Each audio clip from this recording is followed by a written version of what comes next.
Hello and welcome to the Dream Team Professor podcast. In this episode, we're going to be looking at the top players to target in game week 26 on Sun Dream Team.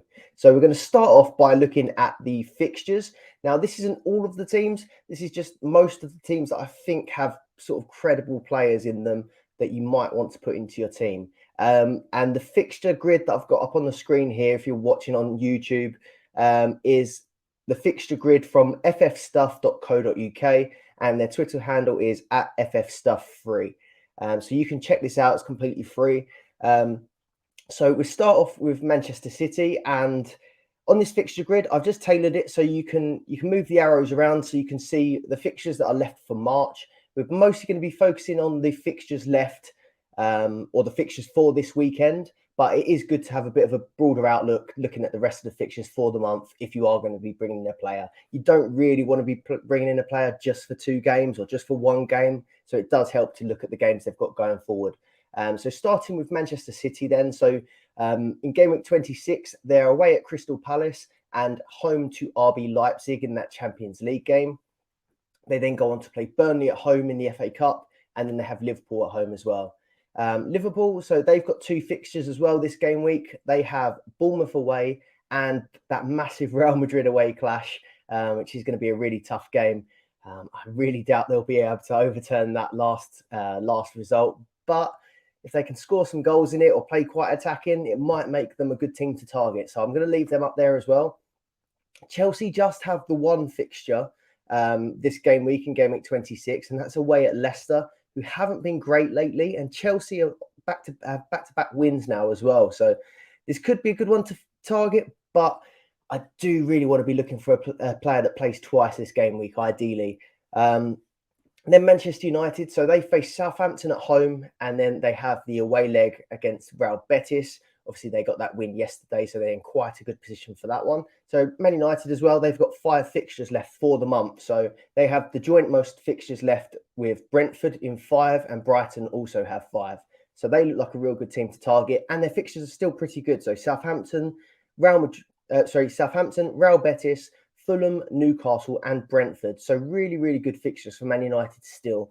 Tottenham Hotspur, on the other hand, they just have the 1 game this game week, so they have Nottingham Forest at home, but obviously off the back of a disappointing loss in the Champions League against AC Milan. So 1 fixture and in pretty bad form at the minute, but it is Forest at home, which is a fairly good fixture. So that gives you something to think about.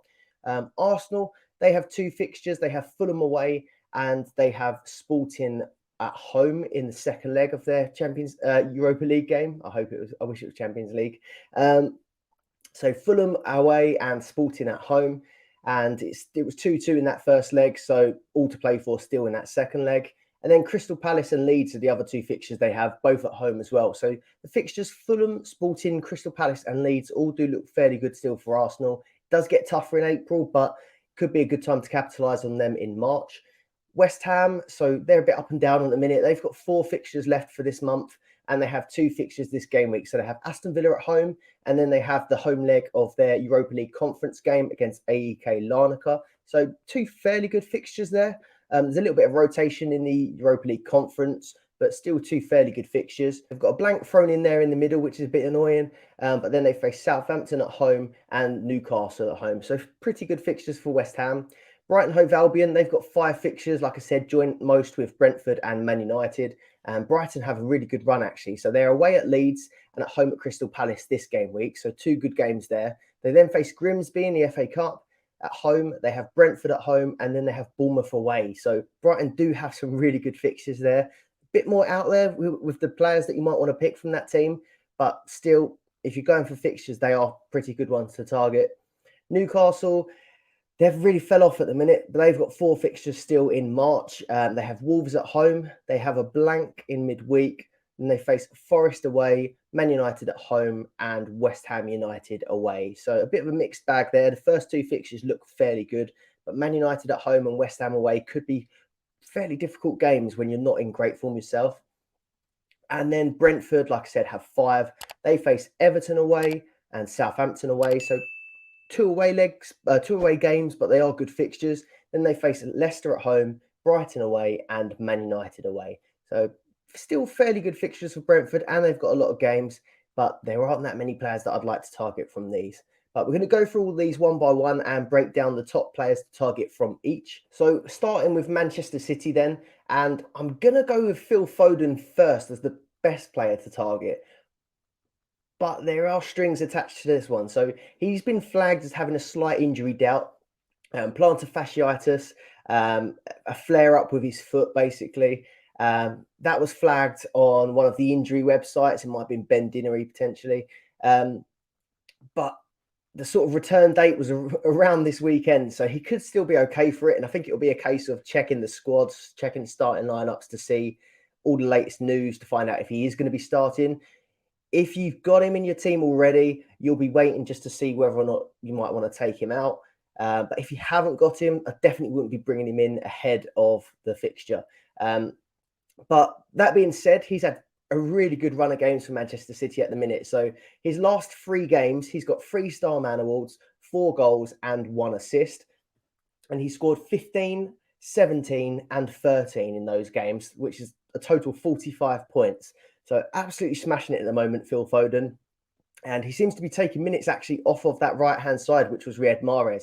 And Mahrez had been one of the most nailed forwards really for Manchester City recently. So that's quite disappointing if you had Riyad Mahrez.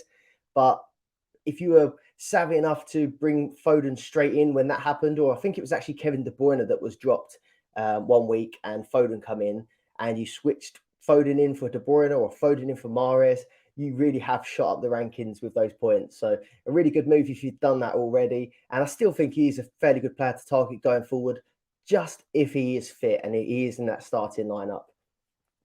I'm going to go on to the fixtures, actually. I should have started with this, really, but Manchester City, then I did mention it. They have Crystal Palace away, RB Leipzig at home, and then that's followed by Burnley at home. There's an international break, and then they come back and play Liverpool at home. So fairly good fixtures. Maybe you can see that Liverpool game is obviously going to be quite a difficult one.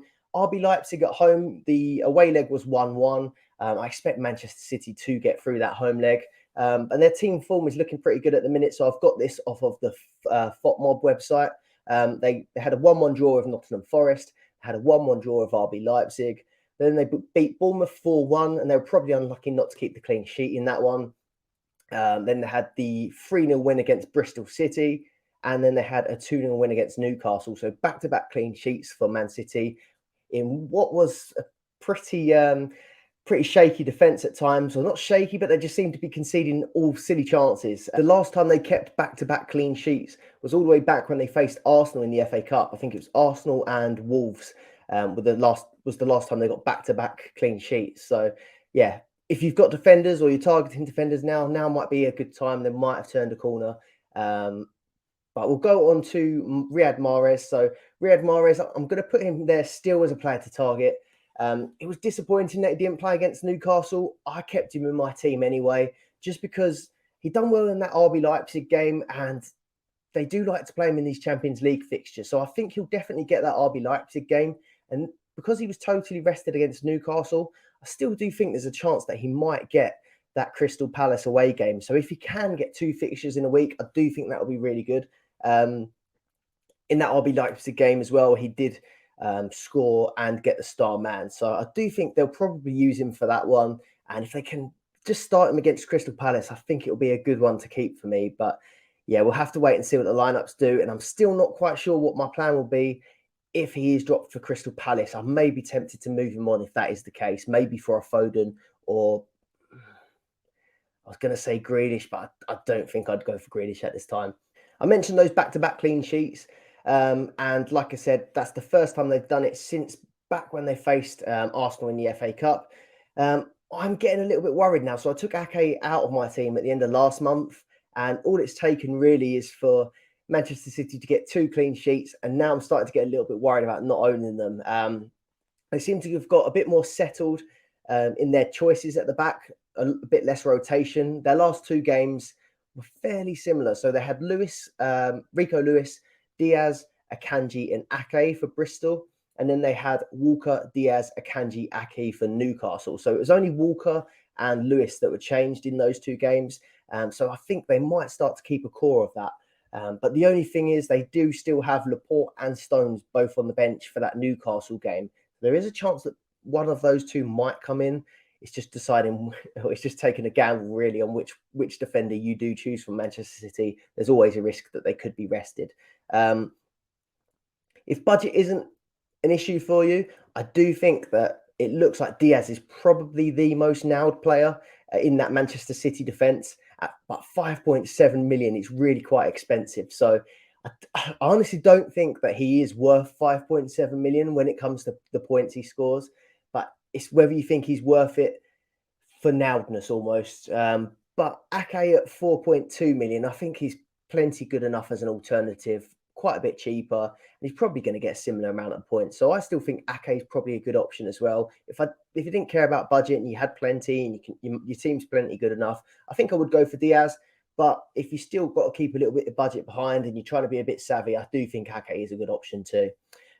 So I said that's who I think the core of the defence would be. I do think that Walker, Diaz, Akanji and Ake probably is their strongest sort of back four now, if you can call it that.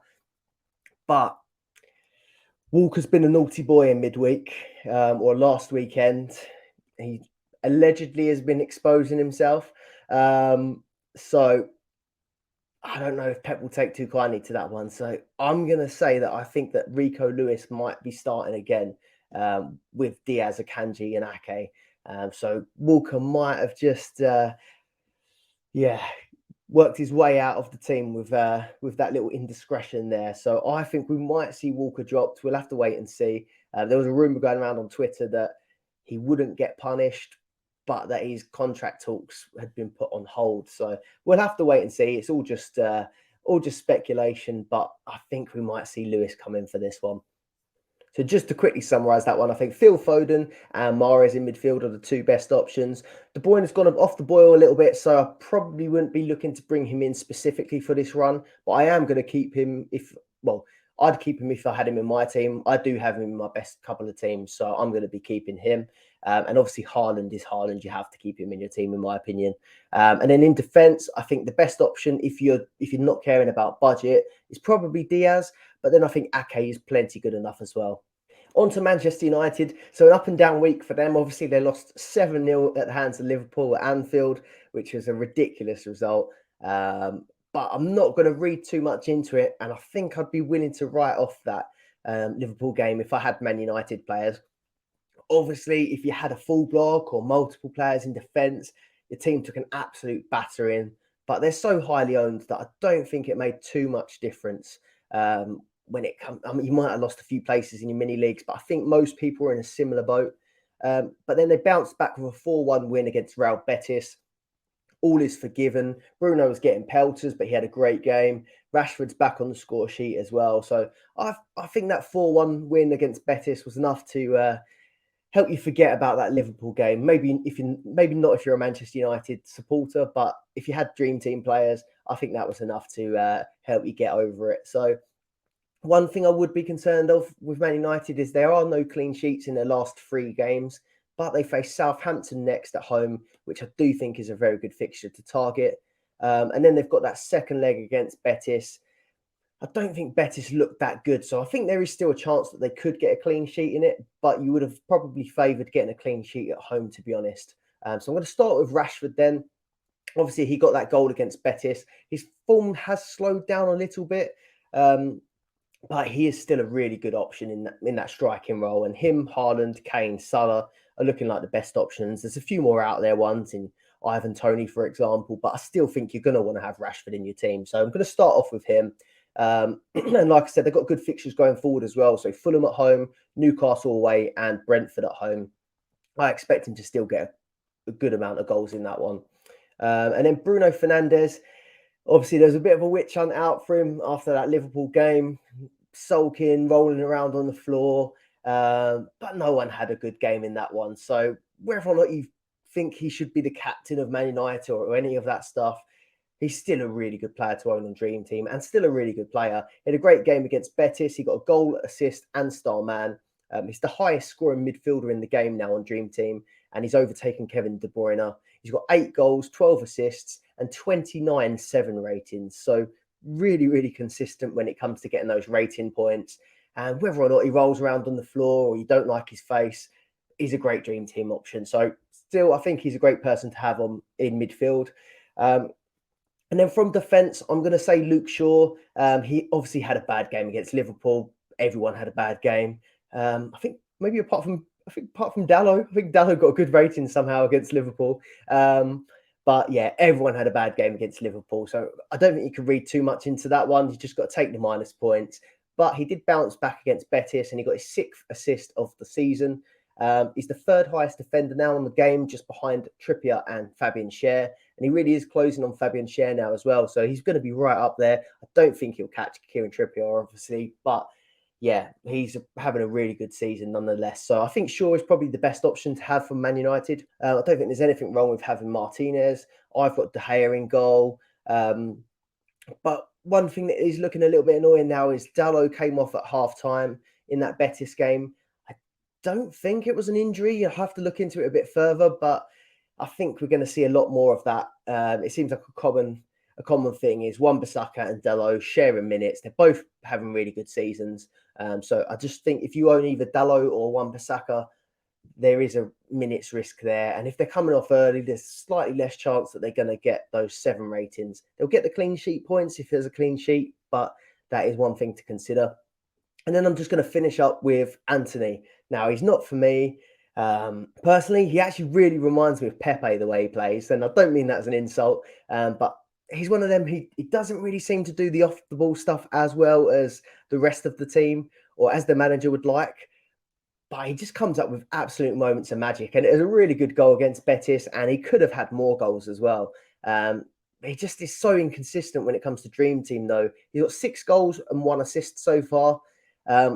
It's not for me. I want a player that's really quite consistent, but I can see the appeal of these long-range shots, the skills and things like that. So I can see the appeal, and I can see why some people might want to take a punt on him. I wouldn't be totally against it, but he's not someone that I'm going to be bringing in. If you're enjoying the video so far, please do leave a like and subscribe to the channel to get kept more up to date with the Sun Dream Team content that I'm putting out. And if you're listening on Spotify or one of the audio platforms as well, please do give us a follow or leave a review on there. So I'm going to come on to my team, Arsenal, and it's still been a pretty good run of form for Arsenal. So we obviously beat Aston Villa coming from behind.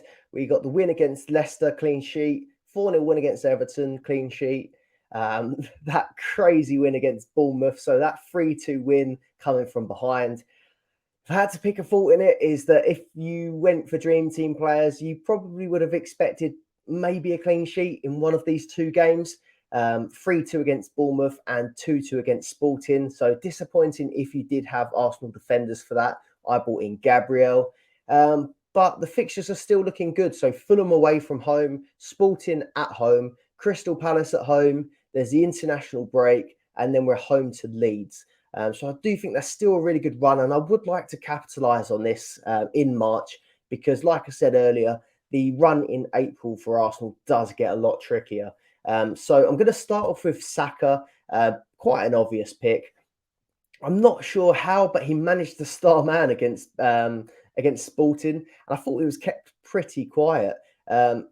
He's just shot up right at the end in the ratings, and I think it's just down to right at the end he had like 2 desperate long-range shots that were both on target, and I think that must have just boosted up his numbers. They weren't good shots at all, to be honest, and I think a lot of his teammates looked quite frustrated at the time when he done it. But it got his rating up there, and it got the star man points for myself, who I've got him in my team. So pretty impressed with that. I'll take it. I think he just got a rating against Bournemouth. No attacking returns in that one. So actually, no attacking returns in his last 2.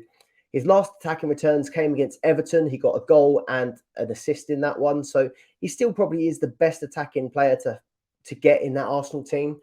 And as well, Arsenal have got quite a few injury problems and illness things going around in the squad. So he looks like he's the one that's fully fit and he's going to start every game at the minute. I'm going to come to Ødegaard. So he was left out of the squad for that Sporting game, and that was through illness. So you're going to want to keep an eye on that one if you have got him in your team. And I certainly wouldn't be bringing him in unless you see that he definitely is starting. But that's going to be a difficult one because our game is on Sunday. So you might miss out on some alternatives. So yeah, keep looking on Twitter, keep an eye on the news as to whether you think that Ødegaard will be starting that game. Martinelli, I think that he could be a good one to target potentially now. I'm not putting him in my team just because I like my front three at the minute. But I do think he'll probably be starting the next 2 games again, just because we've got Eddie Nketiah, who still isn't back from his ankle injury that he's got. He's been playing with an injury and then he's missed the last couple of games. You had Trossard, who started that Bournemouth game, but then went off injured in that one with a groin injury. So I don't think he'll be back until at least after the international break. So that's the 2 main attacking players or strikers missing from Arsenal. And there aren't any more alternatives really to play centre forward. So Martinelli, I think, is going to be sort of now playing in that centre forward role until at least Eddie comes back. And one thing to also keep an eye on, though, is that Gabriel Jesus could be close to returning. I didn't think he'd be back until after the international break, but there's been videos of him in full training, and it was thought that he might travel to Sporting, but he didn't in the end. But he's been pictured, and there's videos of him playing small-sided games, contact. So I do think he is really close to coming back. So that will be an exciting one. And I just brought up some stats of how he was performing. We all know, I think he was the most owned player in Dream Team at the start of the season. He had a ridiculous ownership. He got 5 goals and 7 assists so far this season with 3-star man awards in that, and that was in 20 games. So he was doing really well. The goals had dried up a little bit before he got injured, but I do think he'll be a massive boost when he comes back to Arsenal. So keep an eye on that one. And yeah, let us know how long you'll have to wait before you start to consider bringing Gabriel Jesus back in. If he comes back and starts maybe that Leeds game after the international break, or he's on the bench for Crystal Palace, I do think you might want to start considering him, even though the fixtures are looking a bit dodgy in April. When it comes to defence, you got White, Saliba, Kivior and Zinchenko started in the Europa League. So if you had Zinchenko, that was quite a boost because actually Kieran Tierney had started like 6 of 6 of the Europa League games for Arsenal. So I don't think Zinchenko was expected to start, but Kieran Tierney was not taken ill. That sounds a lot worse, but Kieran Tierney was out of the squad because he was ill. So Zinchenko started that one, surprisingly. So a bit of an extra bonus. If you had Zinchenko, you went Zinchenko instead of maybe a Gabriel like I did. So he started that game. He got a rating as well. And then Saliba started this one. So I honestly did think that it would be Gabriel and Holding or Gabriel and Kivior. But it was Saliba and Kivior that started this one. And Saliba went on to score a header. So I felt like it was fairly unlucky that Gabriel didn't start. Gabriel actually did come on as a sub. Obviously came on and got minus points because Arsenal conceded 2. So that was a little bit disappointing. And then Ben White started the game at right back as well. I think he only played half the game against Bournemouth. So there was always a chance that Ben White was going to go on to play this game.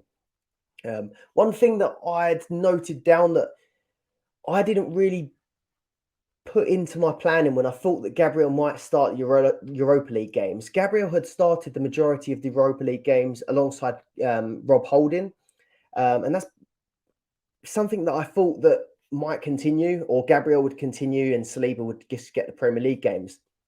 But one thing I didn't consider is I heard something that Arteta really does like playing a right foot on the right and a left foot on the left in centre-back. And Kivior is a left footer. So Kivior is the natural replacement for Gabriel. And now it's made me think that actually we don't really see Gabriel play at all on that right-sided centre-back. So if we're going to go and be playing the new signing Kivior in Europa League, the natural replacement, well, the natural partner for him is going to be Saliba, which has given me something more to think about. I think we're probably either going to see Holding and Gabriel in the next game, or we might just see Saliba and Kivior again. So that has really jumbled up my thinking. I did think that Gabriel would be quite a good pick for the Europa League games, but now it's making me doubt myself because if Kivior is someone they want starting, I think it's going to be with Saliba. It's definitely not going to be Holding and Kivior because Kivior did look a little bit shaky. But yeah, just something to think about. Saliba actually might be a better option than first thought in the Europa League. But back onto the defence anyway. I am feeling a little bit less confident now. So 2 games, Bournemouth and Sporting. Arsenal conceded twice in both of those games. And then I looked at Fulham's recent results as well. So Arsenal face Fulham away next, and Fulham have scored in all of their last 6 games. They've scored 11 goals in 6. So they're pushing close to 2 goals a game as well. So that doesn't make for good reading away from home for Arsenal. So yeah, a little bit worried about that one. But I will be sticking with my Arsenal defenders because the run does still look pretty good. Fulham, Sporting, Crystal Palace and Leeds. Next up is Chelsea then. So they've had back-to-back clean sheets in their last 2 games. They got a 1-0 win against Leeds and a 2-0 win against Dortmund in the Champions League. So they go through to the next round. And that was a real big win, actually. So I think the momentum might be turning slightly for Chelsea. The defence had looked fairly okay.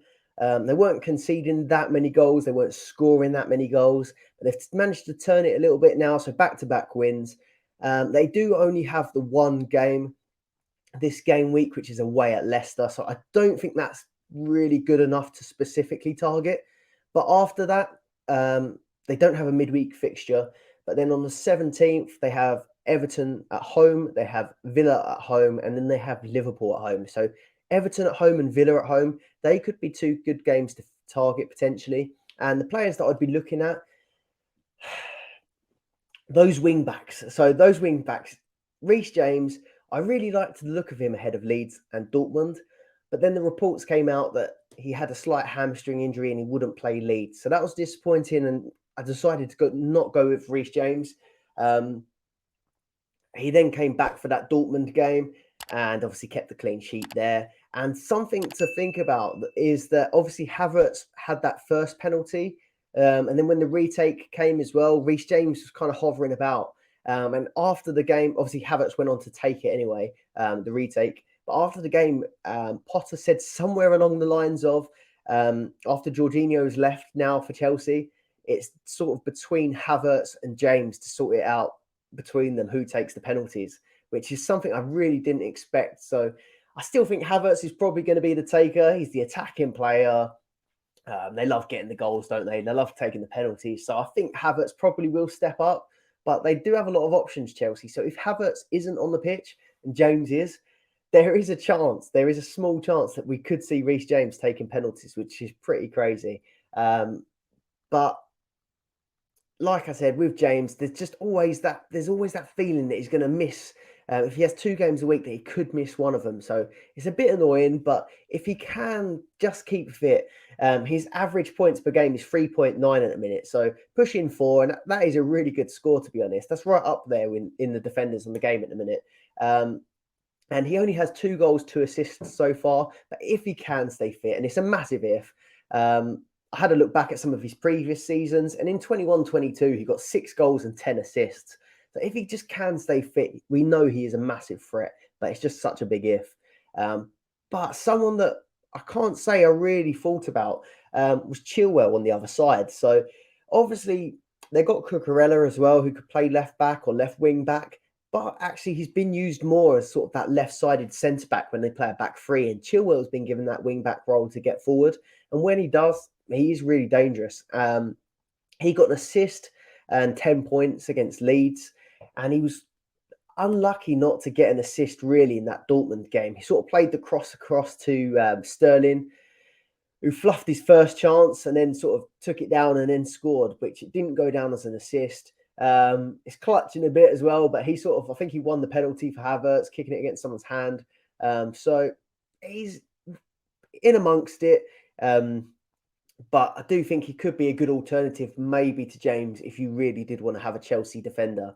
So something to consider. Obviously, Leicester, Everton, Aston Villa, Liverpool. They look like fairly good fixtures as long as they don't concede 7 against Liverpool.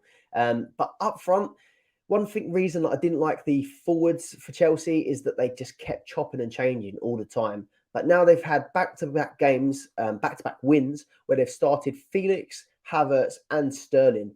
So I'm not going to go near them yet because I think there's much better options out there. But that is something to consider now that if they do start to stick with this front 3, and one of them does hit a bit of form, they could be someone to consider going forward. But for me, not yet, but could be something to keep an eye on. And I'm going to come on to Spurs, and I don't really have that much to say about Spurs. If you've got nothing nice to say, you shouldn't say much at all. So They've got the one fixture this game week, which is Nottingham Forest at home. And they actually do only have the 3 fixtures left for this month. So Forest at home, Southampton away, and Everton away. The fixtures do look pretty good on paper, but it just feels like there's something wrong at Spurs at the minute. So a loss against Sheffield United, a loss against Wolves, and then that 0-0 was abysmal against AC Milan. They just created nothing. I thought I would take, as an Arsenal fan, I thought I would take enjoyment from watching them not play very well and get eliminated. But I had Harry Kane in my team, and I bought Harry Kane in my team ahead of Salah, who scored 21 points. And it was just frustrating to watch, to be honest. I do think there's something seriously wrong there at the minute. It looks like Conte wants to leave. Yeah, just disappointing. Forest at home would be a really good game to target with Harry Kane usually, and so would Southampton and Everton. But at the moment, if I've got the choice between Salah and Kane, now I'm just going to go for the team that looks more attacking, more like they want to hurt sides. I was saying to someone, like with Spurs, it just feels like you're looking to see whether it's like a 1-0 or if there's been any goals in the game. And if there's a goal, it's probably going to be Kane. But with Liverpool at the minute, it looks like they could score 3, 4, 5 goals a game. And then it feels like there's a good chance that it could be Salah either assisting or scoring. So I'm going to go with Salah. I do think there's still plenty of merit for Kane. He's obviously a really good player, but I just would rather back the more attacking side at the minute if you're trying to choose between the two. And that does bring us nicely into Liverpool. So obviously they had the 7-0 win against Manchester United this week, and just a ridiculous game all round, to be honest. So 2-0 win against Wolves came before that in a separate game week, but they just are looking a bit better going forward. They had that 0-0 against Crystal Palace, which was a bit frustrating. And then obviously they got stuffed by Real Madrid 5-2, but they actually did look okay going forward in that game. It was just their defence. And then they got the 2-0 win against Newcastle. So they face Bournemouth away next game. They face Real Madrid away. They do have a blank on the week commencing the 17th of March, which is a little bit annoying. You might want to try and save a transfer to maybe hop from a Salah to someone else for that week and then maybe come back. Or you might just want to leave it after that point, because they do face City away and Chelsea away. But the way Liverpool have been playing these last couple of games, even since the Real Madrid game, I do still fancy them to score in most games. And this Bournemouth game they've got coming up, they won 9-0 against Bournemouth in that last game. I think this was one where Salah actually did blank when Liverpool won 9-0. So you'd be hoping that doesn't happen again. But that is a really good fixture. And I even think away at Real Madrid, I know it's a really, really tough fixture to play, but they've got to get something. So I just think they might just go gun-ho for that game. And I still fancy those Liverpool attacking assets. So Salah, he's the obvious one, penalty taker, got a perfect 10 rating against Man United, 21 points, 2 goals and 2 assists. So I'm putting him in my team straight away. Sorry I ever doubted you, Salah. Cost me 21 points, bringing in Kane. Darwin Núñez. So I've not really liked him this season as a dream team asset, but he is looking good now. He's got 13 goals, 5 assists. He's the 6th highest scoring striker on the game. He's got a 6.8 average from his last 5 games. And in those last 5 games, he's got 4 goals and 1 assist. So 5 attacking returns in 5 is really quite good. It's just, who do you bring him in instead of? Maybe a Rashford, maybe a Salah if you can't afford him. I don't know. But if you do decide to go with him, I don't really blame you at the moment. They are looking good going forward. Cody Gakpo, he's got 2 goals. He got 2 goals, against Manchester United. And he did look good in the last game, but I just don't think it's for me at the minute. I think it would be between Salah and Darwin Núñez. He was quite cheap. I think he was 3.6. There's been price increases this morning, so he's probably gone up slightly or by 0.3. But I just think I'd rather go for Salah or Darwin at the minute. So nothing against him, but I just think there's better options. And then this Liverpool defence. So obviously they got stuffed against Real Madrid, but look at those other games. They got a 2-0 win against Newcastle, 0-0 clean sheet against Palace, clean sheet against Wolves 2-0, and a clean sheet against Man United. So what's that? 4 clean sheets in their last 5. And actually, I think there was one before that. So I think it's 5 clean sheets. It might have been Everton. 5 clean sheets from their last 6 games. So they're looking fairly good defensively. I know it's a scary one to watch because they play a really high line. They do concede a lot of chances, but you can't really argue with that. So, I mean, I've got Trent in my team. I probably wouldn't be looking to bring in lots of Liverpool defenders, but I still think there's a good opportunity to either bring in Trent. I think he's by far the best option, or even a Robertson. He had a really good assist against Man United actually, and he did look loads better. He does seem a little bit more at risk of rotation with Tsimikas, but at that price, like this is the time to get on Liverpool potentially if you want to get them on cheap. But obviously they do have Real Madrid, Man City, and Chelsea. So on paper it looks terrible, but I still think they can get a few results out of those 3 last difficult fixtures, and maybe even a couple clean sheets. So we'll have to wait and see. But I do think the Liverpool defenders still look okay, as long as it's just one. Right, then I'm going to just come to what I call just best of the rest. So I'm bringing up West Ham, Brighton, Newcastle, and Brentford. So West Ham, they face Villa and Larnaca at home. Both of those are at home games. They obviously got a good win against Larnaca in the last leg. They have been a bit up and down at the minute. So obviously lost 2-0 against Spurs. Then they won 4-0 against Nottingham Forest. They lost 3-1 against United. United have been playing quite well.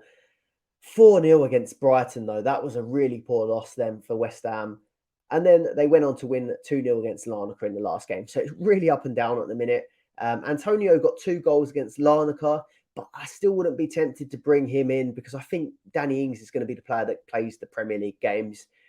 Bowen looked like a fairly good option, but he actually didn't start either of the sort of midweek games. So he didn't face, he didn't start for Man United in the FA Cup, and he didn't start in the Europa League game as well. So it looks like they are still saving sort of their best players for the Premier League games. And I don't blame them. They're not far off the relegation zone. So Bowen and Ings look like they are getting saved potentially for the Premier League games. Ings completely saved, but Bowen is coming off the bench in those games, but I just don't think it's worth bringing him in for. Then Ben Rama, so he's played he's played the midweek game and the Premier League game, and he assisted in that Larnaca game as well. So he's looking in fairly good form, 7 goals, 5 assists, but this best of the rest lot, they are a bit punty. I won't be going for any West Ham players in my team, but they have got some fairly good fixtures in there. So if you're looking for a punt, maybe a Ben Rama, maybe a Bowen if you accept that he's not probably going to start every game. But for me, I'm not going to go with him at the minute. Brighton, on the other hand, though, I do think Brighton have some really good fixtures and some really good players as well. And their starting lineups aren't that hard to predict. So their form's looking good. They got a 1-0 win against Bournemouth, a 1-1 draw against Palace. They did lose against Fulham 1-0.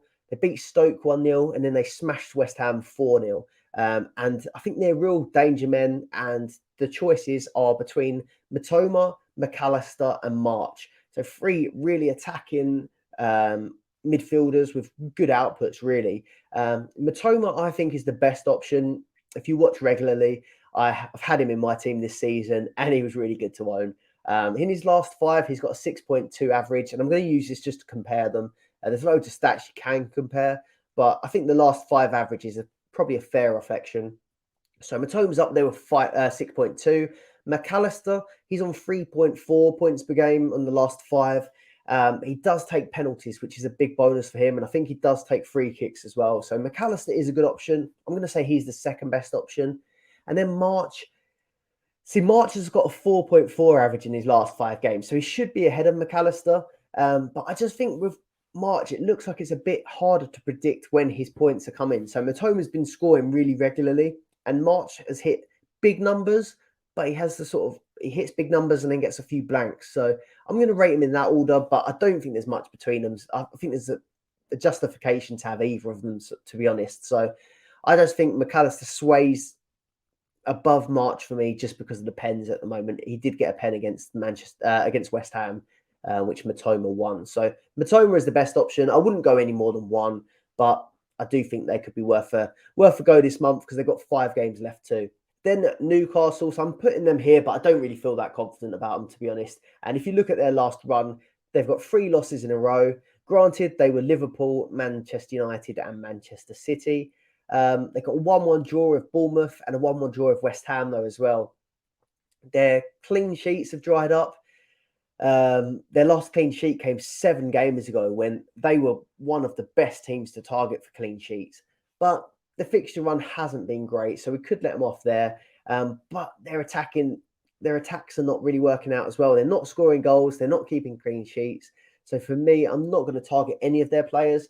But if you did, I'd only really say Kieran Trippier at the minute. But that is only because he has got that chance of getting star man. So for me, it's going to be avoid them. But obviously they are up there as quite a good team. Then Brentford, I haven't got that much to add for Brentford, but they have 5 fixtures as well. They have Everton away, Southampton away, Leicester at home, Brighton away, and Man United away. So really good fixtures for Brentford. Get a little bit harder towards the end. But Ivan Toney's got 16 goals and 4 assists this season. He's on penalties. They've got really great fixtures. So I do think as a punt, Ivan Toney could be a really good player to have. I've put him in a few of my lower down teams to try and win like monthly prizes and stuff. I haven't put him in my best team, but I do think this could be a really good run for him with 5 games, especially over like a Harry Kane who's got 3 games now. I do think he could be a good punty option potentially. In defence, I do think this is a bit more risky, but you had Pinnock that scored in the last game, so he's a fairly good option if you wanted to bring in a Brentford defender, but I don't like it too much. And then Ben Mee as well. He's quite a good aerial threat and threat from corners and stuff like that. So if you did want to go for a defender, it'd probably be one of those 2. But yeah, I do think that is pretty risky.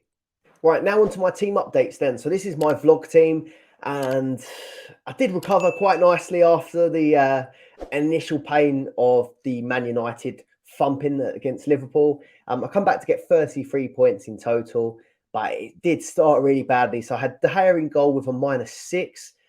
Trent was good. He got the clean sheet in that game, so he got me 8 points, got a rating as well. Luke Shaw got absolutely battered in that Liverpool game, but he come back and got the rating points and an assist, so he finished on -1. Gabriel, I brought him in.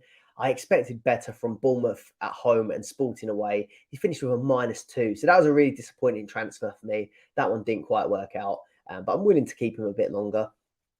Bruno Fernandes, obviously poor in that first game, but really great game yesterday against Betis. So 14 points for him. I'm happy with keeping him in my team. This is disappointing though. De Bruyne and Mahrez in midfield. 2 expensive players.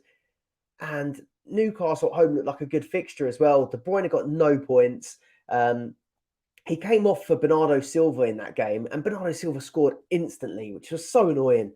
So no points for De Bruyne, and he has been a little bit off the boil. He did score against Bristol, I think it was, but it's Bristol, isn't it? Then Mahrez didn't play at all in that Newcastle game. So a lot of people saw that Mahrez wasn't starting that game and took him out for Foden. And if he did, fair play to you, because Foden scored in that one and looked pretty good again, got star man.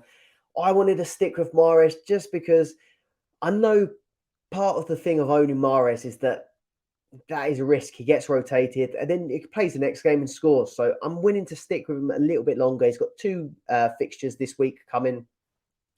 But if he is dropped for that next one, that is going to make me ask questions. Saka, I think he done well to come out with 11 points, to be honest. So that Bournemouth game, he didn't get an attacking return, but he got a rating.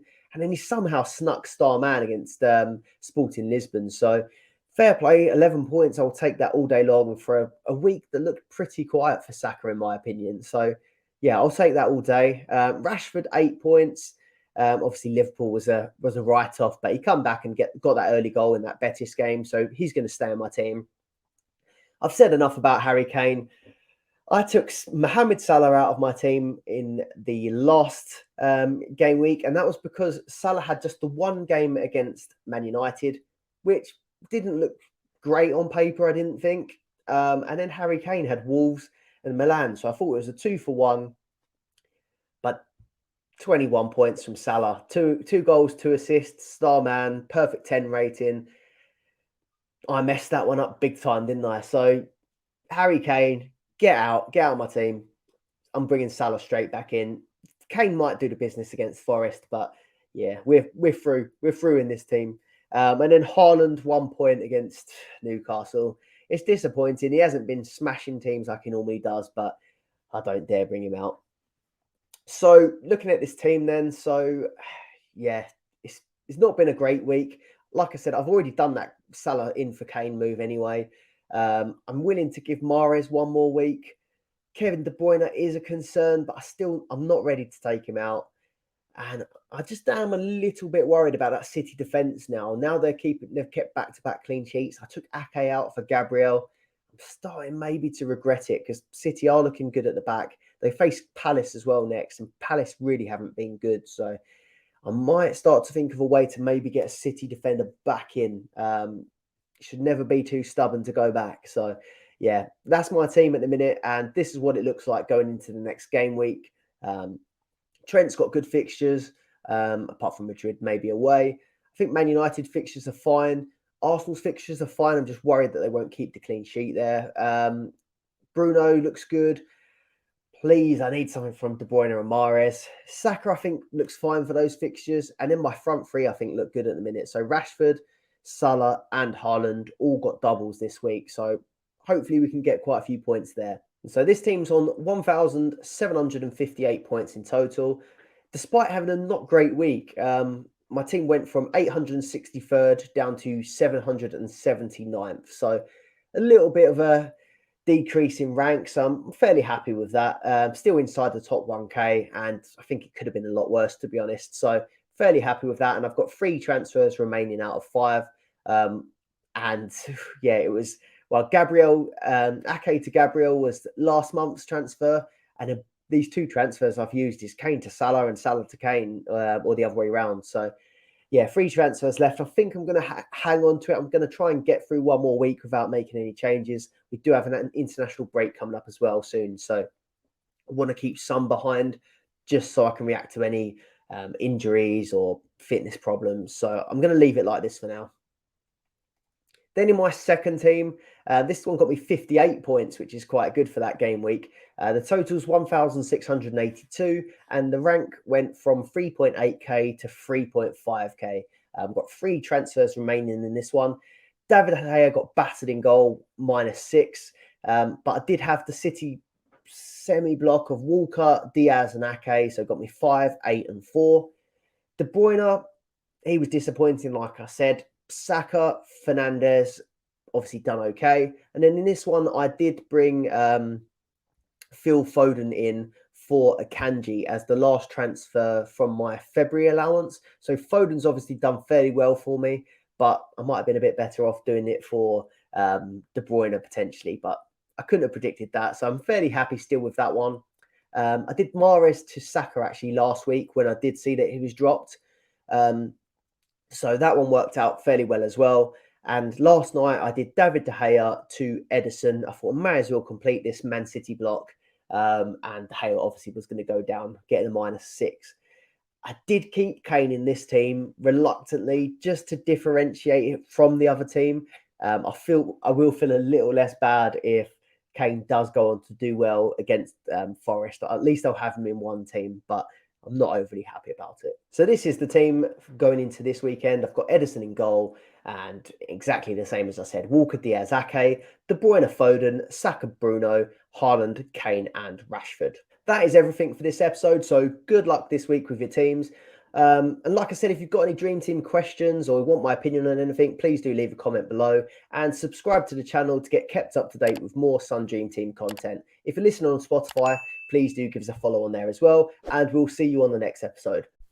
I forgot to add, last weekend I was kindly invited onto the Dream Team Tonic podcast to celebrate their 100th episode alongside a ton of other great Dream Team managers. So please go over to their channel, Dream Team Tonic on YouTube, or you can check out their podcast on other podcast platforms. Dream Team Tonic, go over there and check out their 100th episode. Thanks for watching and goodbye.